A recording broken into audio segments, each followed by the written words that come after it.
All right, we are live. Hello, everybody. Waiting for Instagram, and here it is. All right. Hello, everybody. Hi, My everyone. name is Dr. Simran, and my partner in crime here. Dr. Angelica over here. And we have been coming to you live on Thursdays to share all different topics on lifestyle and health and longevity that will not only save your life, but help you live the best possible quality of life. My background is I am a triple board certified physician. I worked for 10 years in palliative care, taking care of the sickest patients, and then also board certified in lifestyle medicine. I'm a health and wellness coach. And my passion in life right now is really just sharing this message of lifestyle and mindset as medicine. And I came across this beautiful soul at a seminar, and we have a couple of things in common. And so we decided to come together and share our collective experience and knowledge with you guys so that you can better your lives. And I'll let Dr. Angelica quickly introduce herself. Yes, hi, everyone. It's so nice getting to speak on a lot of the similar aligned topics that had brought Dr. Simran and I together. But a little background on myself. I am an integrative physical therapist, and I also treat outside of just your conventional, let's take care of the symptoms or the physical aches and pains, because what I started recognizing in practice is that we need to be seen in the entirety of the picture. What are we eating? What's our stress management? How's our sleep quality? And those are a lot of the different factors that I've really made a point to help supporting the patients that I take care of. So through one-on-one encounters and now through educational topics or talks as these, that's what I'm so passionate to put a lot of my time and energy towards. So that's what brings us here today. And we would love, because the more the merrier, so we would love for you to invite and share this live with someone you love, someone who you think could benefit from this type of knowledge. And we're going to share some of the statistics with you today, so we know that you have someone in your life that needs to know this information. So if you're on Facebook, you can go in the comments and use the @ sign and type in their name, and they will get a pop-up to say we're live right now. If they can't join, they'll get the replay. And same thing on Instagram. You can use the little arrow and share this live. We would greatly appreciate it, and I think the information will be very helpful and knowledgeable for a lot of people. So what are we talking about today? So today we're going to talk about something that I think doesn't get enough attention, to be honest, and that is our muscle mass. How does building more muscle support our longevity and prevent age-related decline? And I'm going to share with you some of my insights as a palliative care physician, because this was a huge thing for so many of my patients. So let's get into it. So what's the main problem? The main issue is that 80% of American adults today do not meet the guideline for muscle strengthening activities, meaning they probably don't have enough muscle mass. So only 20% of people are actually engaging in muscle strengthening exercises. And what actually happens in this statistic, I only understood once I went into premature menopause in my 30s, because I also didn't really pay that much attention to muscle building in my teens and 20s. And then I went into menopause and started learning about osteoporosis and bone health. And then all of a sudden, I really understood how important our muscle health really is for not just bone health, but many different organ systems. So our muscle mass decreases 3 to 8% each decade after our 30s, usually closer to our mid 30s, and it goes up even faster into our 60s. And I'll say exponentially faster if you are diagnosed with a medical condition, if you are someone who's in and out of the hospital. And a lot of times in my experience, people will come into the hospital, they'll be in bed for a week, and they are much weaker at the end of that hospital stay than they were when they first came in. And then we end up in this cycle where we send them to subacute rehab and they're there for weeks, and people expect that they're going to regain that strength and that muscle, and they often don't. So when we get sick, that muscle mass actually gets decreased exponentially. So alarming. I wanted to quickly add, before you dive into it, a shocking statistic too is for 1 week of not doing any exercise, or let's say you train, that results in 4 weeks a loss of gain. So when we are thinking, why am I not as strong as I was in high school? It takes at least 1 week just to take a whole month's worth of gains, just for perspective. So this is a big issue that is influencing so many people today. Even as you mentioned, if you've been diagnosed with a medical condition, but also if you've had a past injury, a lot of the patients that I see mention things like, I've just never been able to move as well since I sprained my ankle in high school. But it's been 20 years since then. No adequate strengthening protocol had been in place to support them through their rehab. So, yeah. It's funny you say that, because in my time when I would sit with patients, a lot of times their families would be like, it doesn't make sense. They were only in the hospital for 5 days. And before they came in to the hospital, they were able to do X, Y, and Z for themselves. And now they can't even get out of bed. And what I used to tell them is a day in bed for someone in their 60s or 70s with XYZ condition is the equivalent to like a week in bed. So that's what causes that 5 days is not just 5 days. It's like the equivalent of like a month's worth of, muscle loss. Wow. It's insane. And so, what this also means is, and the other thing that I wanted to point out here is, we don't just lose muscle mass as we age.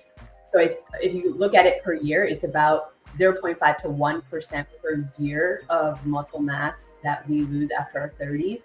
But the other thing that happens is that we start gaining weight.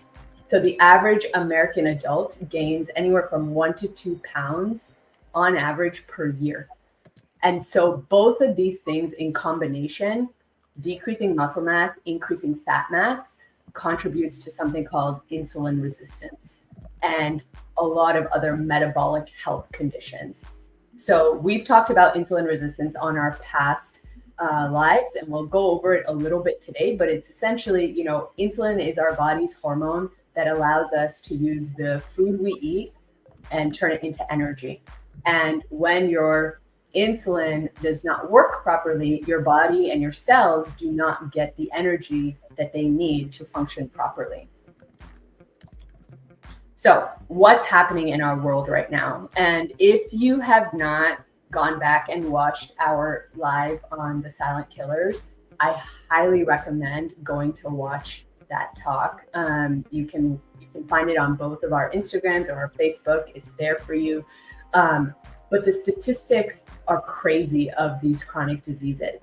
This right here is the global epidemic of age-related disease as we grow older. So a lot of these statistics are for older adults, right? So 92% of older adults have at least one chronic condition and 77% have at least two. But for the average American adult, right, 6 out of 10 have at least one chronic condition, and 4 out of 10, so 40% of the average adult has 2 or more of these chronic conditions. So these diseases are not diseases of old people. And I think that's the other thing, is a lot of times in palliative care, people thought my average patient was in their 90s. And they were alarmed and scared to hear the fact that I was taking care of 40, 50, 60-year-olds with end-stage disease, right? It's so crazy. I'm happy you mentioned that too. We've been conditioned also to think, oh, we just naturally start to acquire these conditions as we get older. But yes, aging is one of the main risk factors for all of these chronic conditions, but it's not something that is just a part of our destined lifetime of experiences. It comes down to a lot of these controllable things, such as our muscle mass, to fat mass ratio, how much we're moving throughout the day, which we'll get into a little bit more later on. But all of these things around insulin resistance, like Dr. Simran mentioned, are also things that can actually be addressed and actually reversed even through proper lifestyle management. Absolutely. And insulin resistance and metabolic dysfunction are two of the root causes of most of the chronic illnesses that we're seeing today. Cardiovascular disease, stroke, kidney disease, diabetes, a lot of cancers, and even respiratory diseases. And now this isn't just an issue in the United States, it's an issue globally. It's a worldwide pandemic, really, that we're not talking enough about. And I heard a statistic the other day on a podcast that 1 in 4 people have metabolic dysfunction, which is pretty wild. And if you're not sure what metabolic dysfunction or metabolic syndrome is, it's basically if you have one or more of these. So if you have abdominal obesity, so for men, that's a waist circumference of 40 inches or more. For women, it's a waist circumference of 35 inches or more. And for certain ethnic populations, like South Asian people, Southeast Asian people, that number is actually lower. And if you have irregular blood sugars, if you have high blood pressure, if you have high triglycerides, which are a type of bad fat, or if you have low HDL, which is typically a good cholesterol. So that kind of encompasses metabolic syndrome, but you technically have metabolic syndrome if you have any one of those conditions. And all of those increase your risk of what you see here on the screen: heart disease, cancer, stroke, diabetes, kidney disease, Alzheimer's, all of them. People are taking more medications than ever before. But the irony is that these prescription medications, and just a side note, this is not a bash on the medical system whatsoever. I am so grateful for the medical system. I am grateful for doctors like myself. I'm grateful for all the amazing advancements we have had in medicine. However, there is a time and place for the acute care system. You break a bone, you have a massive heart attack, like you want to go to the hospital. Mm-hmm. However, our system is not designed to take care of people who have chronic illness. That is really a sick care system. I watched patients, thousands and thousands of patients over the last decade, live with multiple of these conditions on like grocery bags full of medications. And in hindsight, many of these patients were on these medications for decades. So the medications never addressed the root cause of the disease. They really just were a Band-Aid to either make the person feel a little bit better and slow down the progression of the disease. So eventually they all got to me where either the medications weren't working anymore or their quality of life was so poor that they really just wanted to focus on comfort. So prescription medications are not the answer to address the root cause of these conditions. We're spending a lot of money, tons of money over the next 20 years, $30 trillion on these conditions. And that's a huge part of our, gross GDP as a country. So I'm not going to get into that, but there is a lot to say about this. Yeah, bottom line is, I'm happy, also just wanted to mention, is what we are also so used to thinking of, how do we address all of these conditions that we just mentioned? On the right-hand side, we see heart disease, cancer, strokes, diabetes, Alzheimer's. There are steps, once again, that can be taken before the proliferation of all of these conditions. And that's what we want to go into. And the solution is, I'll just say here, with prioritizing your muscle health, it's not just about reducing your risk of all of those chronic diseases. It's also, and again, just from my perspective as a palliative care physician, it's really also about preserving your quality of life. And it's about, as you age, you want to age gracefully and you want to preserve your independence, you want to preserve your autonomy, you want to preserve your ability to do things for yourself. That's really going to translate to a beautiful quality of life in the later years. Sorry to cut you off. No, I'm happy you added that. But it's I feel like a lot of our attention when it comes to muscle is thinking about the aesthetics, right? It's like, well, I strength train so I can look good, but that is such a very small-sided way of looking at why muscle is so important. And we'll get into the next slide. Our muscle health equates to our overall longevity. It's our quality of years lived without having to worry about a condition or a disease that we're having to manage with, once again, medication or constant visits to the doctors. That's why it's the most undervalued yet powerful component when it comes to our health, aging gracefully, and disease prevention, just as Dr. Simran was mentioning. And once again, it's more than just our physical strength. It's crucial for helping us maintain healthy joints, prevent injuries, but also blood sugar control and our mental well-being. And I think one thing to point out is that, we think of our heart and our kidneys and our brains as an organ, but we don't think of our muscle as an organ, but it actually functions as an organ. So it's really important to think of it and treat it like an organ. And Dr. Angelica, you are frozen. Hopefully it'll fix itself. Hopefully it fixes itself. I can see that too. I'm gonna remove you and add you back to the stage. Perfect. Looks like it's still frozen. Still frozen. Okay, that's fine. We can still hear you. Keep going. Okay, so I think the other point that I'll point out here is that it's especially important for women in menopause to pay attention to their muscle health, because as we lose estrogen, which honestly is like our best friend, we don't realize it because when we're younger, we hate estrogen because of all the PMS symptoms and all of that.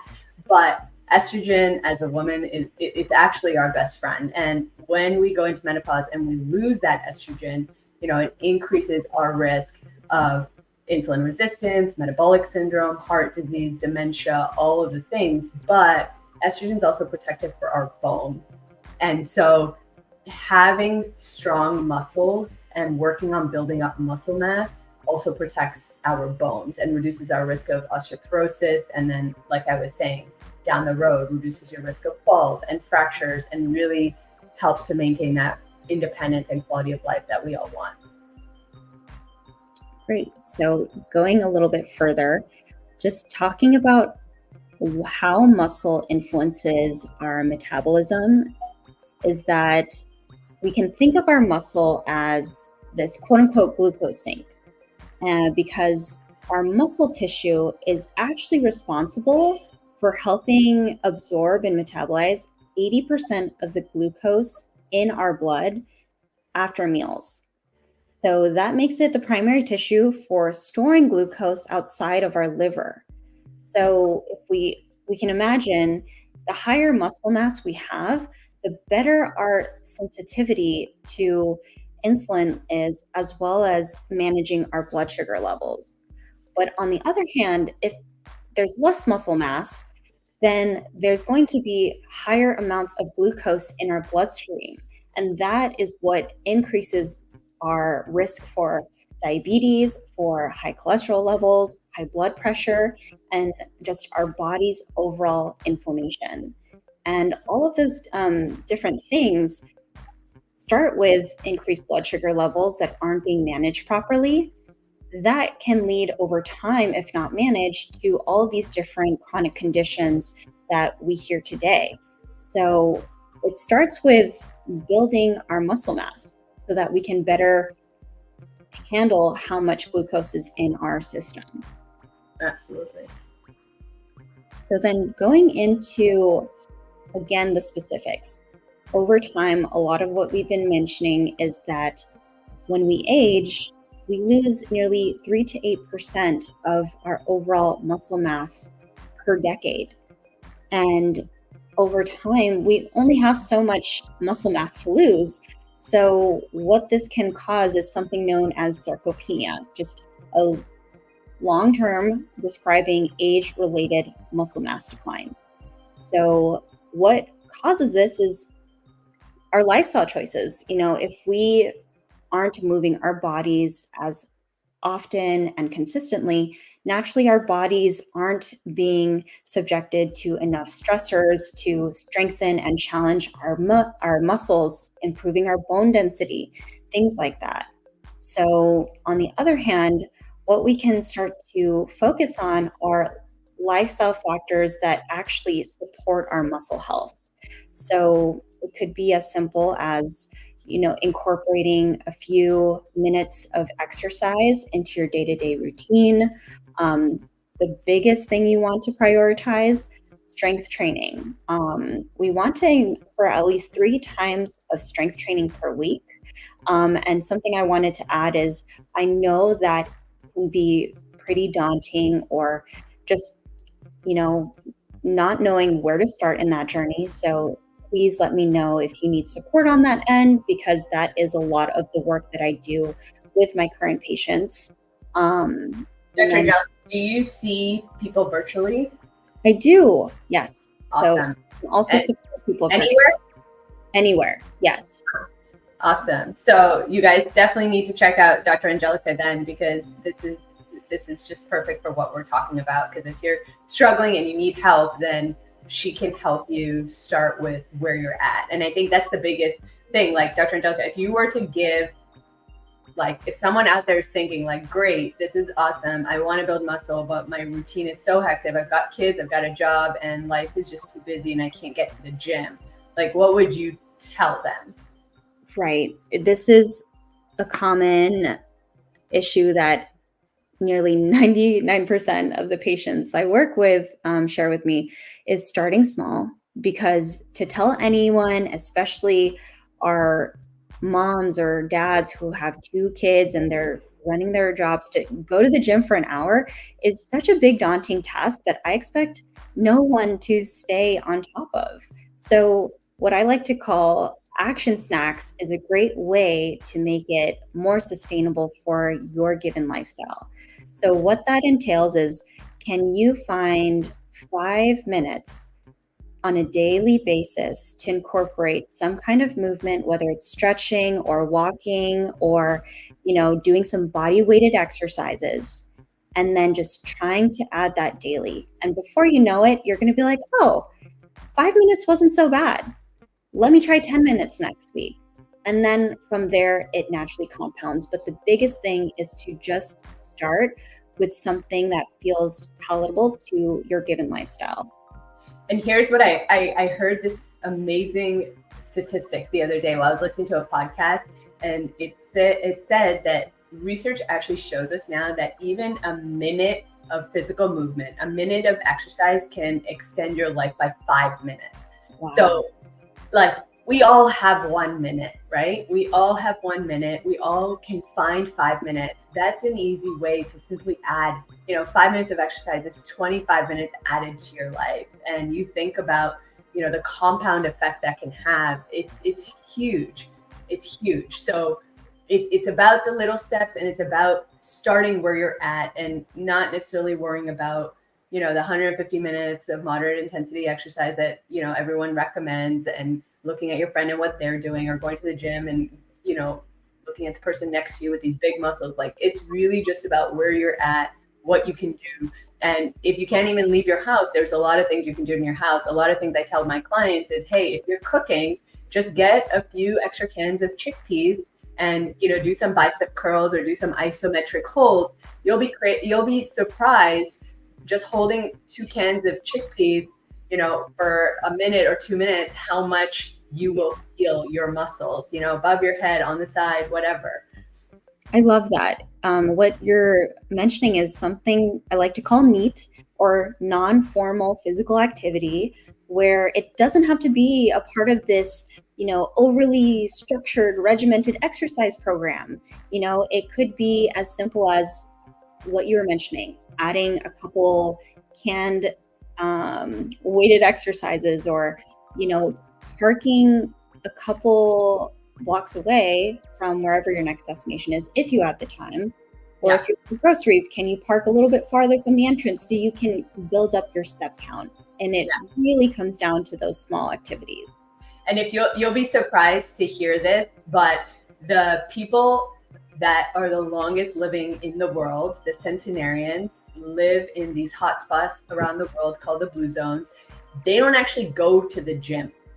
So they do what Dr. Angelica is saying is these neat activities, which are just everyday movement in their everyday activities. So carrying groceries, walking up a hill, going down the stairs, doing that sort of activity also counts as helping build muscle and a different type of everyday strength training, you could call it. Let's see. So another point before we move on that I wanted to share is just how on top of adding strength to our daily routine is making sure that we're also feeding our bodies enough protein.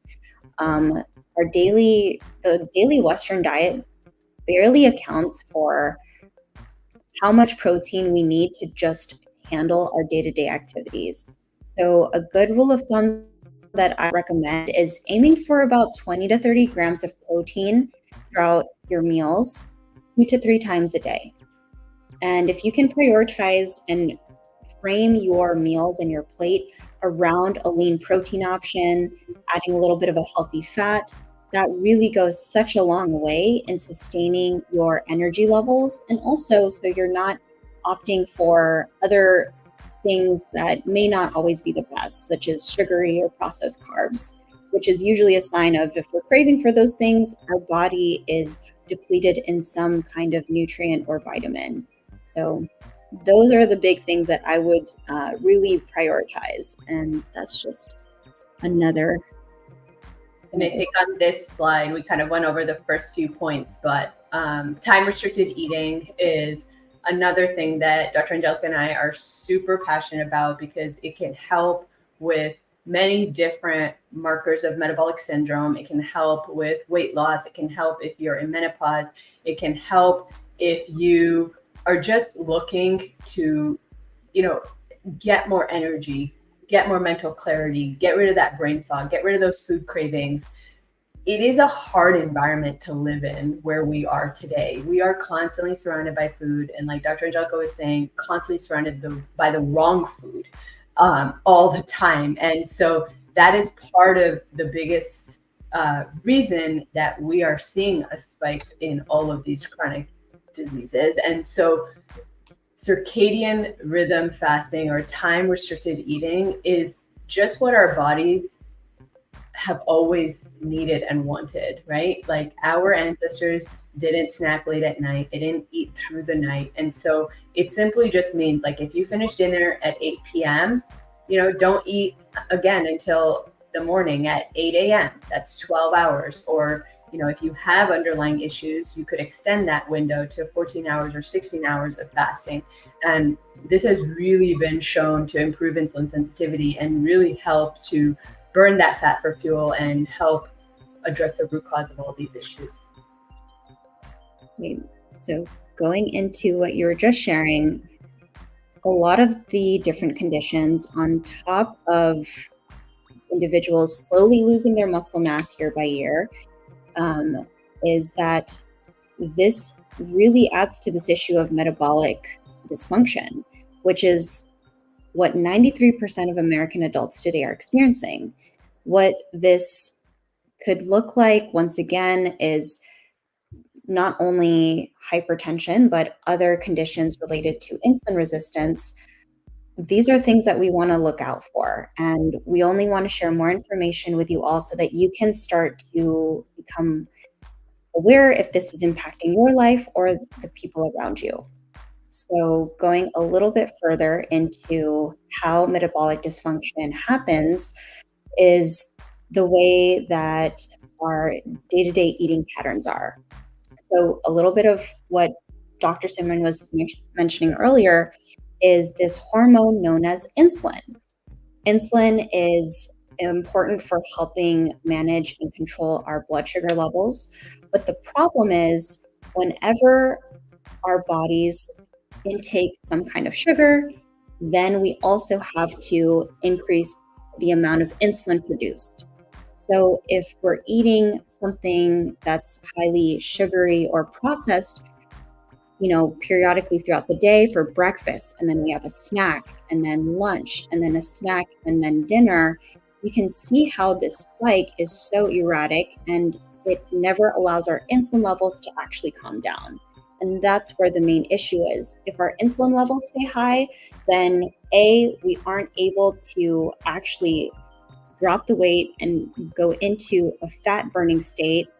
And then that is what really leads to all these other conditions, which is presented on the next slide. And also with that excess energy or that excess sugar, at some point, if all the places that we would normally store sugar, like our that where like our muscle and our liver, it then gets stored in our fat tissue. And so eventually all this excess energy is turning into fat. And that's what we see with that, excess weight gain that we all are noticing as a society. Right.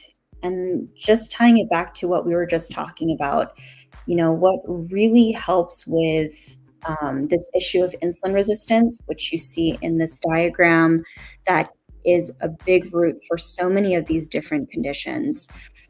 We can actually address this by improving our muscle mass, because once again, the better our muscle health is, the better we can really metabolize and increase the uptake of what blood sugar or the concentration of glucose is in our blood.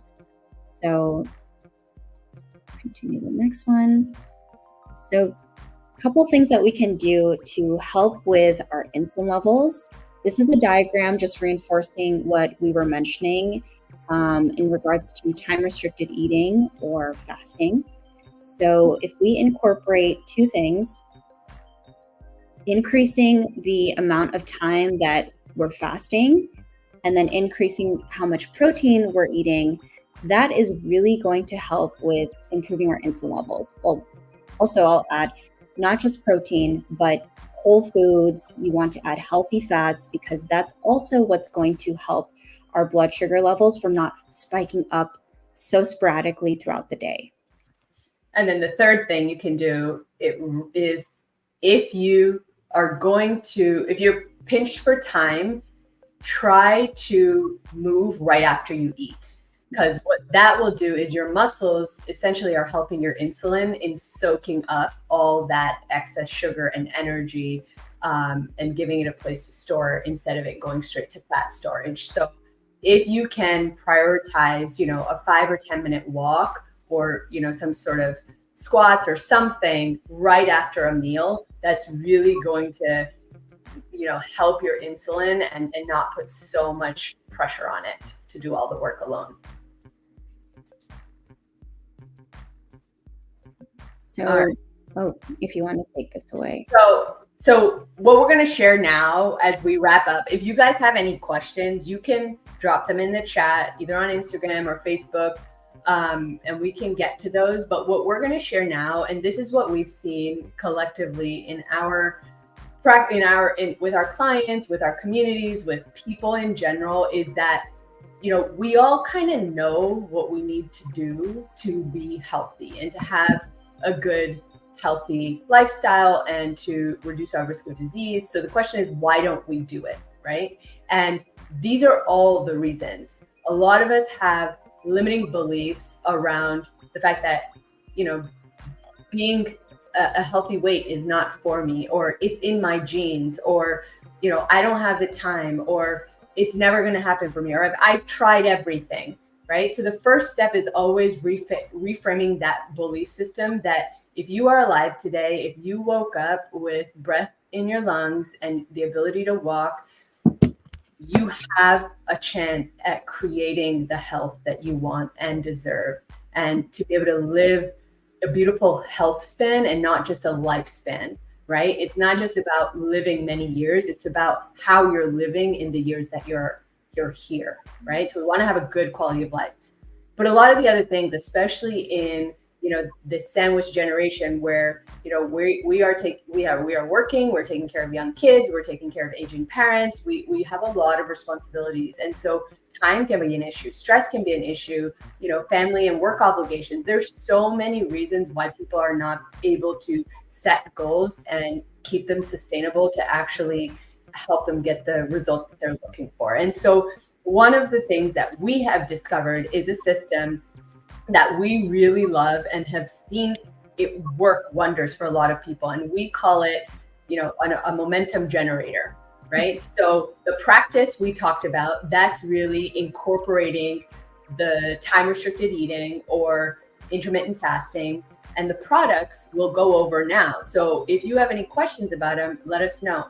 My husband and I did this original system about 10 years ago, and we saw incredible results. And ever since then, I've kind of been sharing it here and there with different people who have also seen great results with weight loss and metabolic health and mental health. And then I decided, hey, I know that lifestyle is the foundation. I know exercise is important, eating whole foods is important, managing our stress and sleep, all of that is important.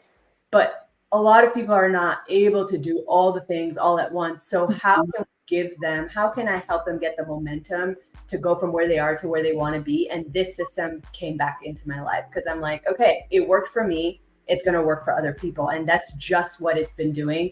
And it's giving me back all the love I had for going into medicine, like why I wanted to go into medicine. It's helping me heal people, helping me give people more life, which is amazing. So here's the two products. So the first product is something called Unamate. Now, Unamate is a purified and concentrated version of a plant called yerba mate. And yerba mate comes from Argentina. So it's like the chai tea of Argentina. Been around for centuries. They call it the tea of the gods over there. And the way that our company makes this product is that it basically helps to support feelings of well-being and relaxation. It has compounds in there such as chlorogenic acid and theobromine. These are feel-good compounds that you find in coffee and green tea and in dark chocolate. And then the other thing it does is it naturally helps us increase a hormone in our body called GLP-1. And that's basically our satiety hormone. So you've probably heard of medications like semaglutide or Ozempic and some of these other medications that synthetically drive up that hormone, but then they can also come with side effects. And so while there may be a time and place for those medications, the cool thing is that there are also some more natural plant-based alternatives that we can use, like yerba mate. And so what this does is that it allows us to fast with ease in the morning. It gets rid of the food noise, the craving sensation, and it really helps you feel full and kind of helps your body increase more fat for fuel by promoting something called ketone production or fat for fuel, essentially. So this is part one. So you take this once in the morning, early morning, and then you take it again in the afternoon.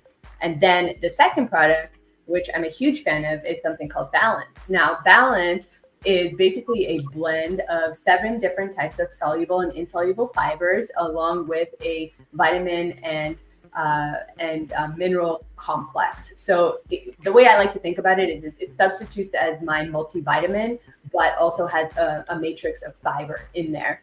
And what this does is you take it before your biggest meal of the day, which usually for most people is dinner. And our metabolism is also the slowest at the end of the day. So it's the best time to take it. And what it does is it creates a viscous gel in your stomach. And so when you eat, the food you eat is kind of trapped in that gel, and that helps to regulate your blood sugar levels. It helps to regulate your cholesterol absorption, and it can, again, help you feel full so that you don't overeat. And this is such a powerful tool that it was actually, they did an independent study at the Cleveland Clinic decades ago now that said if this product was used at a population level, we could actually reduce cardiovascular disease risk. So it's really a beautiful product. And I'm a huge fan of both of them because they give people the momentum to get from where they are to where they want to go with their health goals. And what I've seen with my clients, and I don't know about you, Dr. Angelica, but what I've seen with with my clients is that once people start feeling better, they automatically just start making better health choices. Because like I said at the beginning, we all know what we need to do. I don't need to tell you that eating broccoli is better than eating a Twinkie. I don't need to tell you going for a walk is better than watching 3 hours of Netflix, right? We all know that. And so I'm a huge fan of this system because it gives people the momentum and the ability to address the root cause of the diseases that we're all seeing. So it addresses insulin resistance, it addresses, metabolic syndrome, it addresses all the things that we talked about. And it's just so easy to drop into your lifestyle while you're working on building those underlying health lifestyle goals. Yes, I love how practical of a tool it is to incorporate into your lifestyle. Once again, the recommendations we make we're very cognizant and sensitive to 99% of the people around us. We all have lives, we all have multiple obligations and responsibilities. So this is a very, very powerful yet simple tool that you can start to help really change the trajectory and quality of your health. So if you have any questions or want to learn more about this product or just any of the topics we talked about today, please reach out to us and we'd be more than happy to support you. Absolutely. And please share this episode if you thought it was helpful. We would greatly appreciate it.